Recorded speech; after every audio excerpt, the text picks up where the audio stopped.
Particles and waves, nuclear reactions. For the video, there's a pencil marked for the key areas if you want to take notes as you're watching the video. Key areas covered. Nuclear equations to describe radioactive decay, fission and fusion reactions with reference to mass and energy equivalence, including calculations. What we will do today: explain what is meant by alpha, beta, and gamma decay of radionuclides, describe the process of radioactive decay in symbol form. Structure and symbols. The atomic number is the number of protons in the nucleus, and it also equals the number of orbiting electrons. For the purposes of our examples, this will be represented by the letter Z. Note that within a stable atom, the number of electrons and the number of protons are equal, so there is no overall charge. The mass number is the total number of protons and neutrons, known as nucleons. For the purpose of our examples, this is represented by the letter A. This is normally written as a symbol X, where is the chemical symbol for that element, for example U for uranium, with A, the atomic mass on the top, and Z, the atomic number on the bottom. Example: carbon can be represented by the symbol C, 12 and 6, where the number of protons, or the atomic number, is 6, and the number of protons and neutrons, or the mass number, is equal to 12. Atomic number and isotopes. Every element has a different atomic number, and these are arranged in increasing order within the periodic table. Nuclei which have the same atomic number can have different mass numbers, i.e. they have the same number of protons but a different number of neutrons. An example being neon, where we have neon 2010 and neon 2210. In both of these elements, they have the same number of protons and therefore the same atomic number. However, they have a different mass number because neon 22 has 2 more additional neutrons than neon 20. These nuclei, as in neon in the case above, are known as isotopes. It's also possible for the atoms of different elements to have the same mass number, even though they have different atomic numbers. The relative masses and charges of the proton, neutron, and electron are: proton, mass 1, charge +1, symbol 1p1. A proton has a mass number of 1 because it contains 1 proton, and it has an atomic number of 1 because it has 1 proton. The neutron has the same equivalent mass as a proton, however no overall charge. Because a neutron contains 1 neutron, it has a mass number of 1, however an atomic number of 0, as it contains no protons. An electron has a much smaller mass compared to a proton and a neutron. It has a charge of -1, and because an electron can be considered as the absence of a proton, it has an atomic number of -1 and a mass number of 0, as there are no protons and no neutrons present. These are common symbols and should be remembered. Radioactive decay. Many nuclei are unstable. In order to achieve stability, they can emit nuclear radiation in the form of alpha, beta, or gamma. It should be noted that the heavier the element is, as in the higher the atomic number, the more unstable they tend to be. Also, within heavier elements, for example uranium, they have a large number of neutrons compared to protons, and therefore their atom nucleus has a tendency to break down. Such unstable nuclei are called radioisotopes, or radionuclides. This process of emitting radiation is called decay. Unstable nuclei are called radioisotopes, or radionuclides, and emit nuclear radiation in the form of alpha, beta, or gamma in order to try and maintain stability. This process is called nuclear decay. This is a definition within the arrangements documents and should be remembered.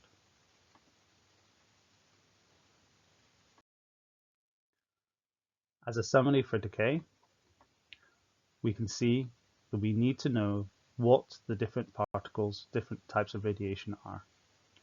Alpha particle is a helium nucleus with a mass number of 4 and atomic number of 2. A beta particle is a fast, highly energetic electron which comes from the nucleus of an atom. A gamma radiation is a high-frequency electromagnetic wave that has no mass or atomic number because it is simply a form of energy. Radioactive decay. In alpha decay, the mass number loses 4 and the atomic number loses 2, because 4 is the mass number of alpha and 2 is the atomic number of alpha. The resulting isotope, known as a daughter isotope, is a different element. We can tell this because its atomic number has changed. In beta decay, the mass number remains the same and the atomic number gains 1. And that's because the relative atomic number for beta is -1.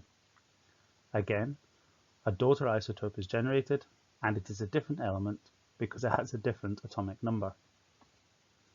In beta decay, there is no change in the isotope, only energy is emitted. Therefore, the mass number and the atomic number remains the same. We have the same element, however, it has less energy. So let's look at some examples of decay. First of all, alpha decay. The radioactive decay of radium is an example of alpha decay. So we see radium, which has a mass number of 226 and an atomic number of 88, decays to form a radon with a mass number of 222 and an atomic number of 86.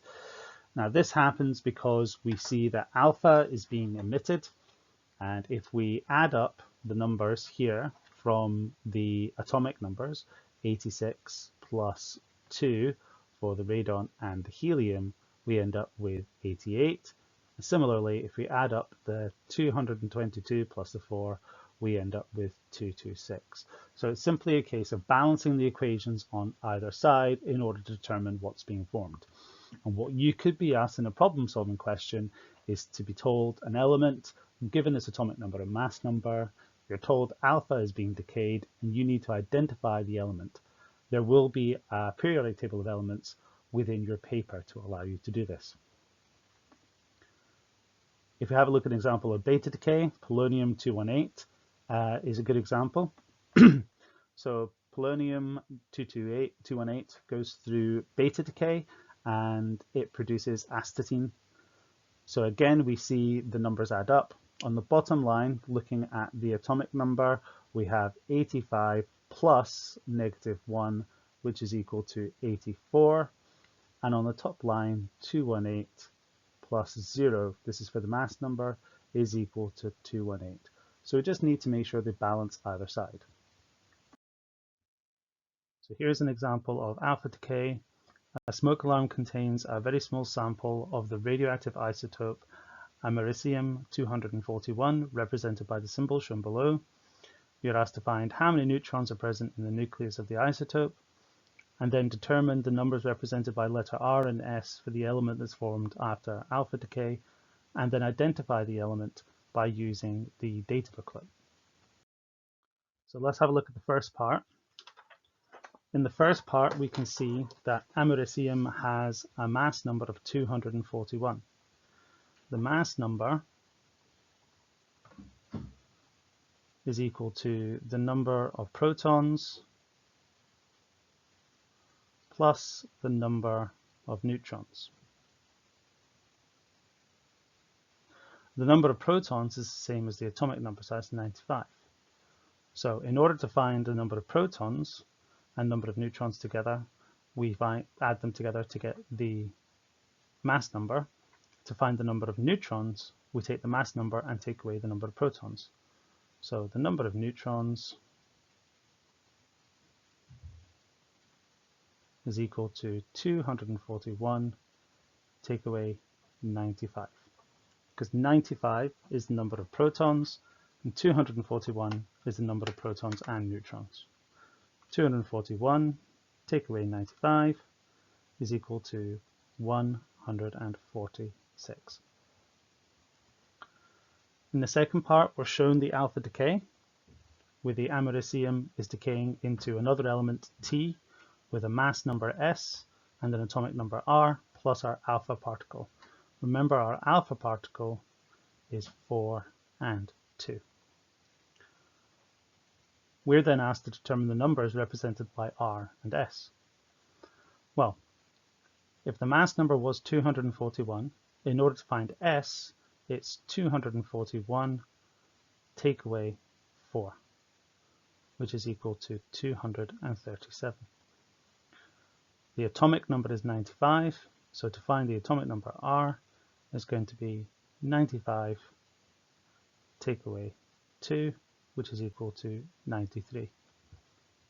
In the last part, we're asked to use the data booklets to identify element T.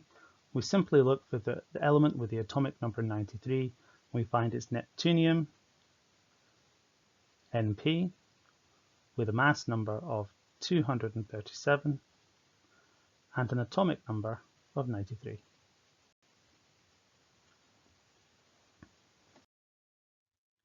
Here are some more examples of different types of decay: alpha, beta, alpha, and then an unknown. We do the same process in order to try and find the element that's formed by simply taking away the mass number and taking away the atomic number from the top and the bottom respectively. So for the first one, you can have a shot yourself. Pause the video. We find this to be uranium-238. Have a shot at the second one.